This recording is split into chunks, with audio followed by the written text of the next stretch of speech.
Europe is only 85% self-sufficient in sheep meat.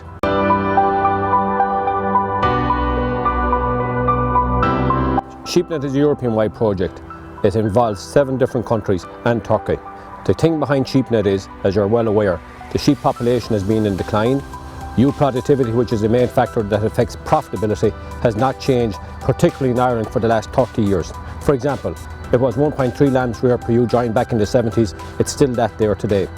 In Europe is only 85% self-sufficient in sheep meat, and we know that if we could increase the number of lambs reared per ewe joint by 0.1 of a lamb, that's equivalent to 64,000 tonnes of extra lamb, which will bring self-sufficiency from 85 up to 92%. So farmers should not be aware of about increasing productivity, because there's plenty of scope and demand in the European market to absorb this extra sheep meat that will be produced.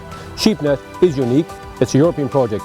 We work by using a multi-actor approach, and also we communicate from bottom up and top down. In other words, we bring ideas, solutions, tips and tricks at farm level, right up to research level, look at them, take them back down and communicate them right across the European Union. Well, we've had Sheepnet here today, the group from across Europe, and the most thing I'd be trying to get across there was the use of grass in the system to get lambs to slaughter off 100% grass, improving the prolificity of the ewes, and a higher number of lambs weaned off ewes would be the key points.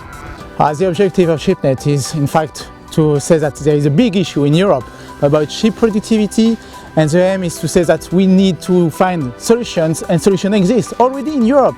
You just have to find it and to share it from Turkey, Ireland, UK, France, Spain, Italy, and we are all together in order to make sure that we can share good idea, good experience, good practice in order to improve the sheep productivity all over Europe. In terms of solutions that people can take, let's say the main one that we share all over Europe is body condition score, and how to assess body condition score. Well, Sheepnet, it's interesting. I got involved in it really because I thought Sheepnet really was set up for looking at mortality in lambs and what you can do, tips you can use for farmers to improve themselves. And that's where I was so involved in it. So I got involved with TEAGASC through that, looking at the research, and it's come right across, but so different from different countries in Europe. The one common denominator have is they're all sheep farmers, and that's the whole thing.